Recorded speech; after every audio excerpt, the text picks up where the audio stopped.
आज की इस कक्षा द्वादश की वीडियो में आप लोग पढ़ने जा रहे हैं त्रिविमा में निविड़ संकुलन, जिसको हम क्लोज पैकिंग इन 3 डायमेंशन बोलते हैं।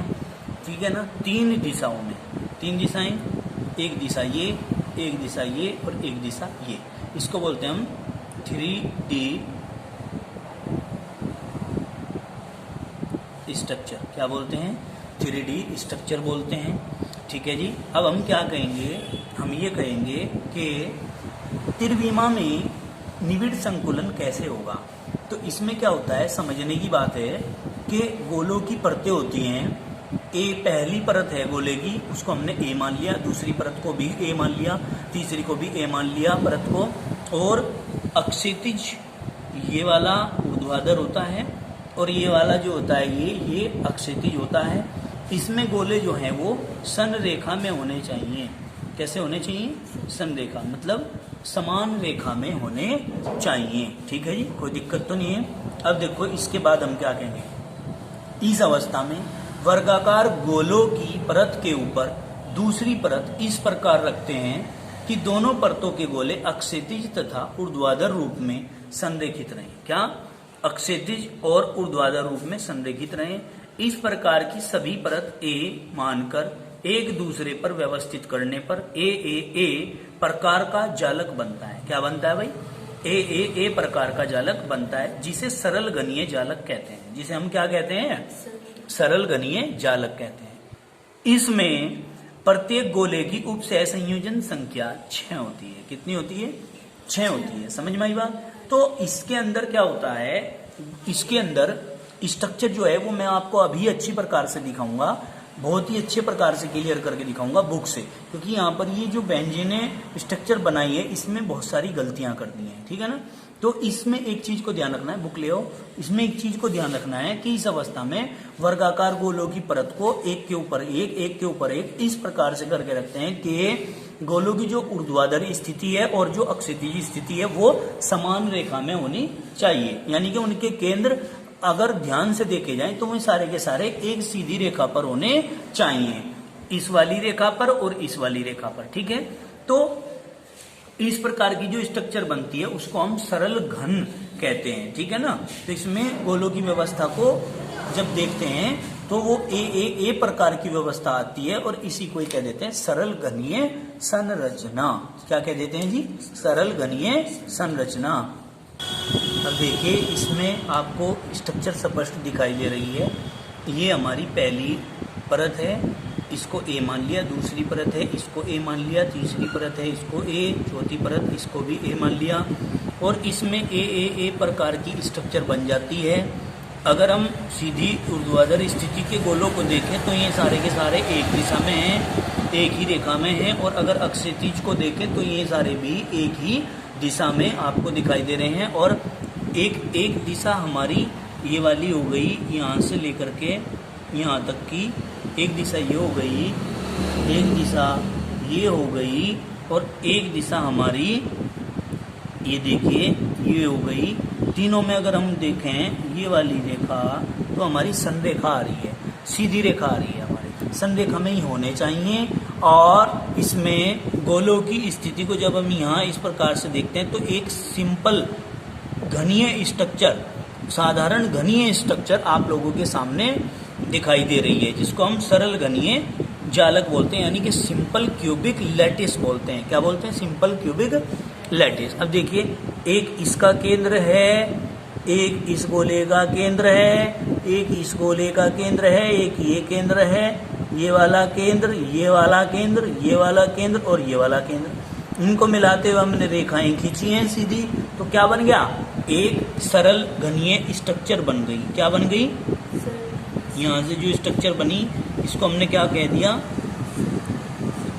सरल घन, जिसको हम क्या कहते हैं हिंदी में? एकक कोष्ठिका। एकक कोष्ठिका को अंग्रेजी में क्या कहते हैं? Unit cell. बताइए इतनी बात समझ में आई है क्या? कोई दिक्कत तो नहीं है। अब हम क्या कहेंगे कि इसकी जो उप सहसंयोजन संख्या होती है वो 6 होती है। कितनी होती है? 6। क्लियर हो गया? अब के लिए नहीं काफ़ी है, बाकी हम अगले टॉपिक पर अब चलते हैं। अब इसके बाद हमारा टॉपिक आता है द्विविमा षटकोणीय परतों से त्रिविमीय निविड़ संकुलन प्राप्त करना। 2 विमाओं वाला है और 2 विमाओं वालों से 3 विमा वाला षटकोणीय निविड़ संकुलन हमें प्राप्त करना है। कैसे, देखो ध्यान से। इस व्यवस्था में द्विविमीय षटकोणीय निविड़ संकुलन की पहली परत ए पर दूसरी परत बी इस प्रकार रखते हैं कि दूसरी परत के गोले पहली परत के गोलों द्वारा निर्मित अंतराली रिक्तियों को ढक लें। ढक लें किस प्रकार से ढक लें, देखिए ऐसे ढक लें कि ये गोला है और ये गोलों की पहली परत है, ठीक है। अब आप इसके ऊपर क्या कर सकते हैं, देखिए थोड़ा पेज को सेट करते हैं। तो दूसरी परत के जो गोले हैं वे इस प्रकार होने चाहिए कि वे इसके अंतराली रिक्ति स्थान को ढक लें, ठीक है ना, इस प्रकार से होने चाहिए। तो हमने क्या कहा, ध्यान से देखो। अब देखिए तीसरी परत के गोले पहली परत के गोलों के ऊर्ध्वाधर स्थिति में ठीक ऊपर होते हैं। इस संकुलन व्यवस्था HCP प्राप्त होती है। इससे क्या प्राप्त होती है, इससे संकुलन व्यवस्था HCP प्राप्त हो जाती है। दूसरी परत का एक गोला पहली परत के त्रिकोणीय रिक्ति पर उपस्थित है। दूसरी परत का ये जो रेड वाला गोला दिख रहा है, ये नीले वाली गोलों की परत के रिक्ति स्थान के ऊपर स्थित है, जिससे चतुष्फलकीय रिक्ति बनती है। क्या बन जाती है, चतुष्फलकीय रिक्ति बनती है, जिसमें 4 गोले एक दूसरे को स्पर्श करते हैं। क्या करते हैं भाई, 4 गोले एक दूसरे को स्पर्श करते हैं। क्लियर होगी बात। अब आगे चलिए क्या कहते हैं, देखो ध्यान से समझो। अब किसकी बात करते हैं, इसको हम रिप्रेजेंट करते हैं टी से। कहाँ से, टी से रिप्रेजेंट करते हैं। अब देखिए रिक्ति की बात करते हैं। रिक्ति समझाऊं मैं आप लोगों को, रिक्ति क्या होती हैं।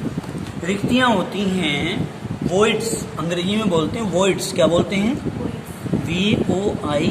VOIDS, voids. वॉइड्स को क्या कहते हैं, रिक्तिका, ठीक है जी। अब देखो एक रिक्ति का शीर्ष होता है ये, इसको बोलते हैं शीर्ष, नीचे की ओर।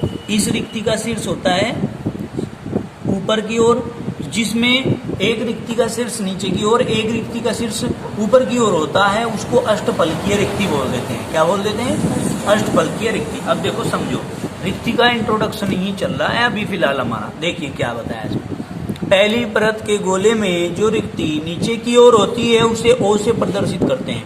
ये शीर्ष नीचे की ओर है इसको O से प्रदर्शित कर दिया, जबकि ऊपर की तरफ को जाने वाली रिक्ति को T, ऊपर की तरफ रिक्ति का शीर्ष है तो T से प्रदर्शित कर दिया, तथा दूसरी परत के गोलों की रिक्ति नीचे की ओर दर्शाई जाने वाली है उसे T से प्रदर्शित करेंगे। अब दूसरे जो गोला लाल वाला हमने बनाया, अगर उन गोलों की रिक्ति नीचे को आती है तो उसको T से प्रदर्शित करेंगे।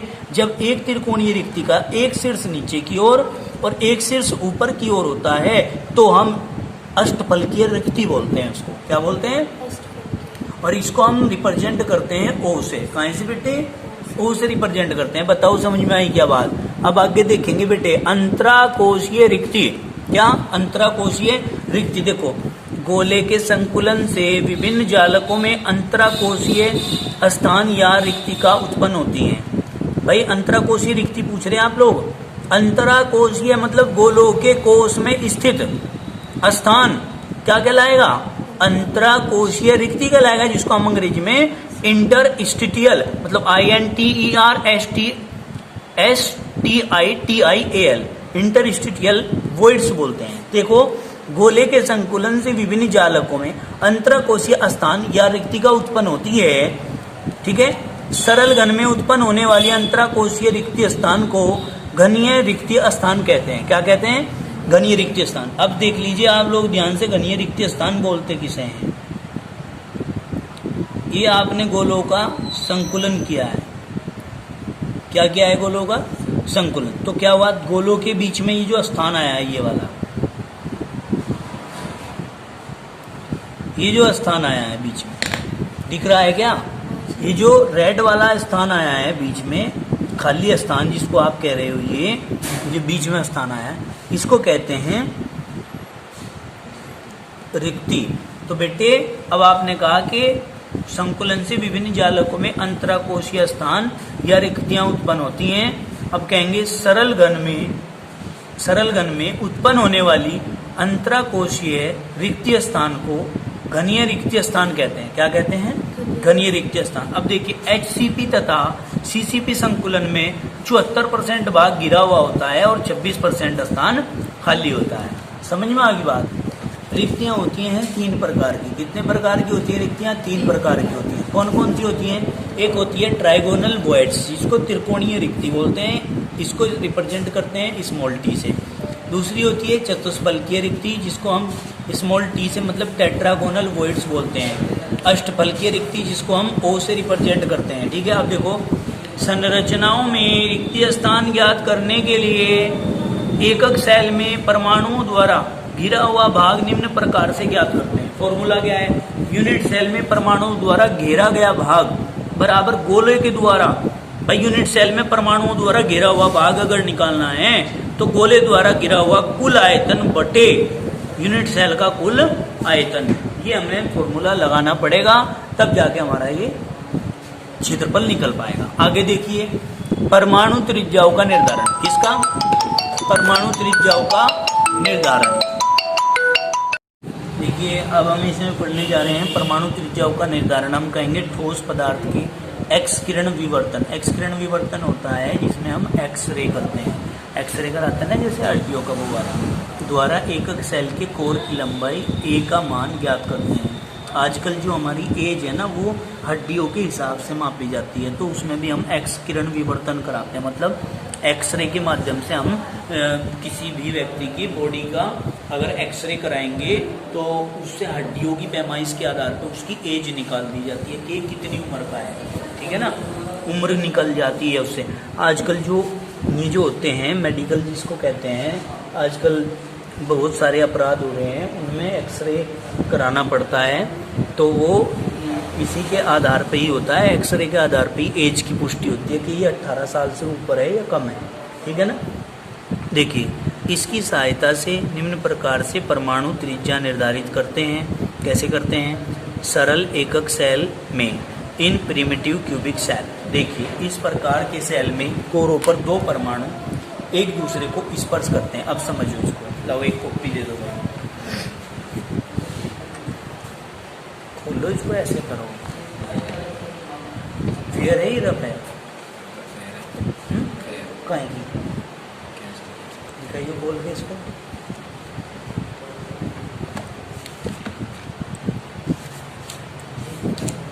बहुत सुंदर काम कर रखा। चलो उठा लो बस, कोई बात। अब देखो ध्यान से, यहाँ बात सुनो। परमाणु त्रिज्याओं के निर्धारण में सबसे पहले आप कह रहे हैं सरल घनीय एकक सेल में, तो हम कहेंगे कि इस प्रकार के सेल में कोरों पर 2 परमाणु एक दूसरे को स्पर्श करते हैं। कोर पर 2 परमाणु, इसमें क्या कहेंगे? कोर पर 2 परमाणु एक दूसरे को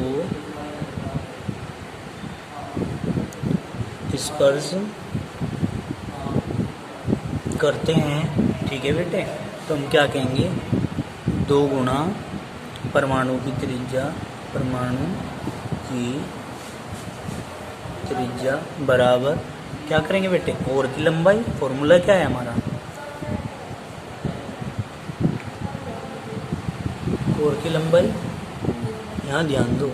अब देखो परमाणु की त्रिज्या होती है R बराबर, यानी कि 2 गुना R बराबर कोर की लंबाई को A मानते हैं, तो R बराबर A/2। ये आपका फॉर्मूला आ जाता है। क्लियर होगी बात? फिर हम कहेंगे केंद्रित घनीय, क्या कहेंगे भाई?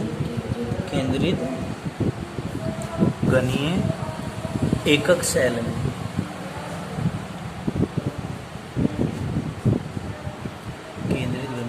सेल में, तो हम कहेंगे इस प्रकार के सेल में सेल के केंद्र पर स्थित परमाणु की क्या कहेंगे? सुनो, इस प्रकार के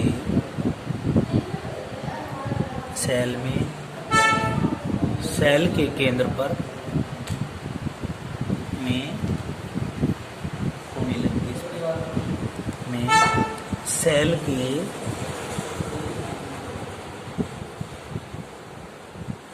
के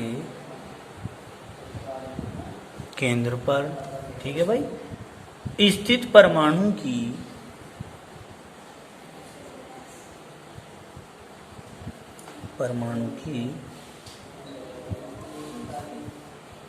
विकर्णतः कोनों पर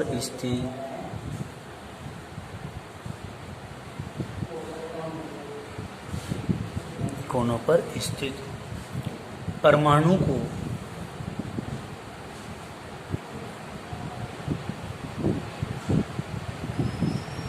स्पर्श करता है, अतः, ठीक है भाई, अतः कहाँ पर स्थित है, कोनों पर स्थित परमाणु को स्पर्श कर रहा है, अतः इस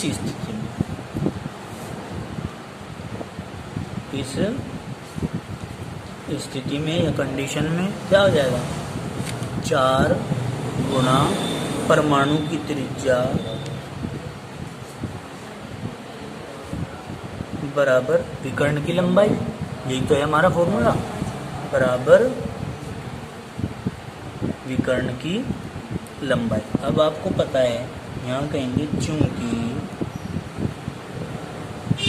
विकर्ण की लंबाई बराबर √3 और गुना भुजा की लंबाई है भाई, यही तो है, गुना भुजा की लंबाई है बेटे। अब क्या करेंगे, 4 गुना परमाणु की त्रिज्या क्या है भाई, R बराबर विकर्ण की लंबाई क्या है फॉर्मूला, √3 गुना A, भुजा की लंबाई A मान ली है। अब क्या करेंगे, R बराबर √3/4 गुना A, ये आपका फॉर्मूला आ जाएगा त्रिज्या निकालने के लिए केंद्रीय घनीय एकक सेल में। बताओ जरा इतनी बात समझ में आई कि नहीं, ठीक है। आगे चलते हैं हम फलक केंद्रित घन एकक सेल। क्या फलक केंद्रित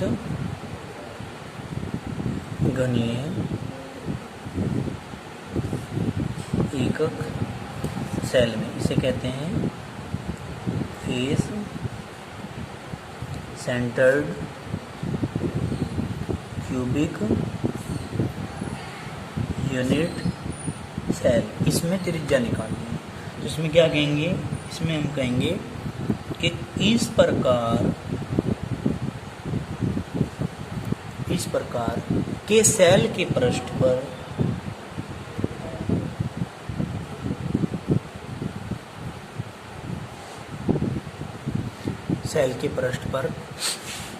विकर्णतः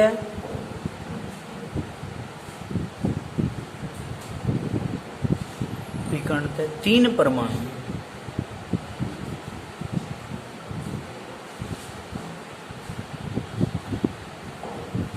परस्पर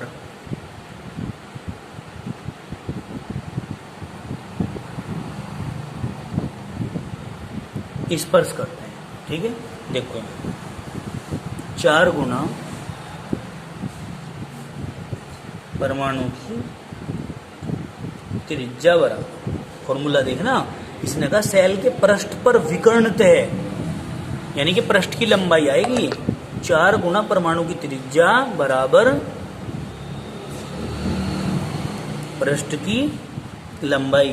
और आपको पता भी होगा क्या, कक्षा 8 में पढ़ा होगा या 7 में, पृष्ठ की लंबाई बराबर √2 गुना भुजा की लंबाई, मतलब √2 गुना A, भुजा की लंबाई A होती है, तो क्या आ जाएगा 4 गुना परमाणु की त्रिज्या R होती है बराबर √2 गुना A, यानी कि R बराबर √2/4 गुना A। ये आपका formula face centred cubic cell के लिए आता है। किसके लिए आता है? फेस सेंटर्ड क्यूबिक सेल के लिए। समझ में आ गई बात। अब हम कुछ फुल फॉर्म है उनको पढ़ेंगे। क्या पढ़ेंगे? जो कि पेपर में एग्जाम में भी पूछ ली जाती हैं आप लोगों से बोर्ड के। नंबर 1 सबसे पहले SCC क्या होती है? ये होती है simple cubic cell. Simple cubic cell Hindi में क्या कहेंगे बताओ? सरल क्यूबिक मतलब केंद्रित घन।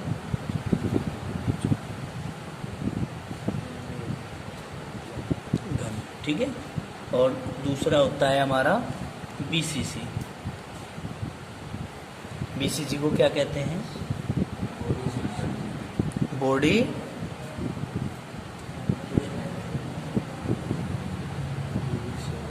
Centred cubic.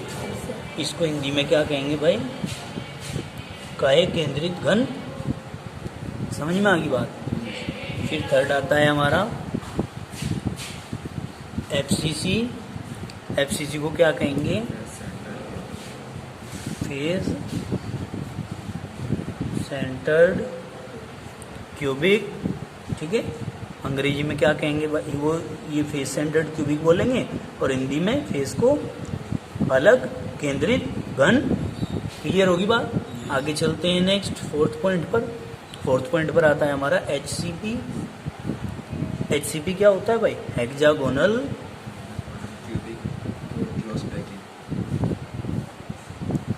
Hexagonal close packing. तो हम हिंदी में क्या कहेंगे भाई इसको?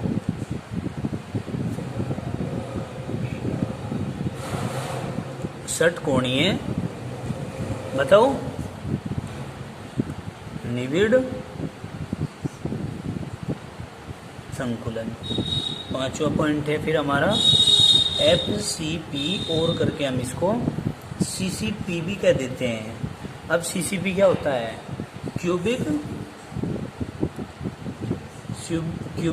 C से फिर क्लोज और P से पैकिंग। ठीक है नहीं? इसे हिंदी में क्या कहेंगे? घन निविड़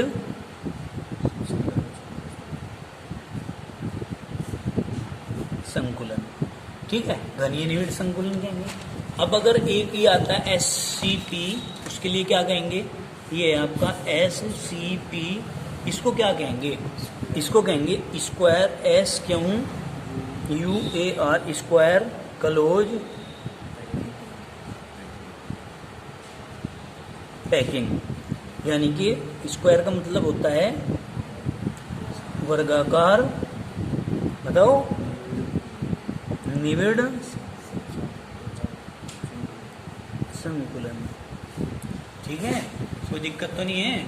आज के लिए आप लोगों का इतना का ही कार्य रहेगा। बाकी करेंगे नेक्स्ट टाइम नेक्स्ट वीडियो में। धन्यवाद।